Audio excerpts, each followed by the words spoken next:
So this is part 5 of the video series for the nebulizer. Albuterol is probably one of the most common medications that are going to be used for nebulization, and it is used for asthmatics and COPDers. It is used to treat shortness of breath and wheezing.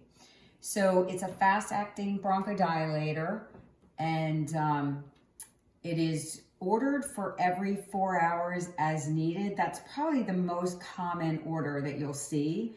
So you want to clarify with your doctor first if you have any questions on how often you are supposed to use it. It's recommended that you use it with any symptoms. If you get cold symptoms, that you get on your nebulizer right away, whether you use it in the morning, in the evening, if the symptoms start to worsen, to add that third time in the middle of the day. This will help you stay on top of it. So albuterol, some of the side effects you might feel with albuterol are going to be tremors, fast heart rates, nausea, headaches, dizziness.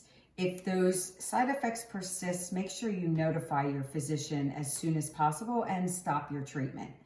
Another drug that you might be ordered for your nebulizer is going to be albuterol and ipratropium bromide. They are combined, and what it does is the combination of the two drugs will help dilate the middle and larger airways. So once again, it's a medication used for asthmatics and COPDers. It's also, these medications are going to come in form of MDIs. So albuterol alone is going to come as a MDI. You're going to have ProAir, Venolin, or albuterol. Just make sure you don't double up. You don't want to use your nebulizer and then turn around and use your inhaler. The second medication of the combination of albuterol and ipratropium bromide are going to be Combivent. So once again, if you're taking the albuterol nebulizer and that's all you've been ordered for, you don't want to turn around and take your Combivent because it's the same medication in there. And if you're ordered for albuterol and ipratropium bromide, you don't want to turn around and take your albuterol inhaler or your Combivent inhaler.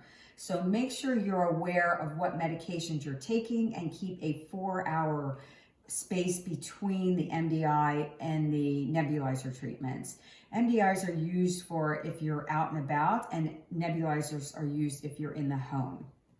Some of the side effects that you might feel with Atrovent are going to be a dry cough and a dry mouth, also inflammation of the airways. So once again, if you feel that you're having those side effects, notify your physician.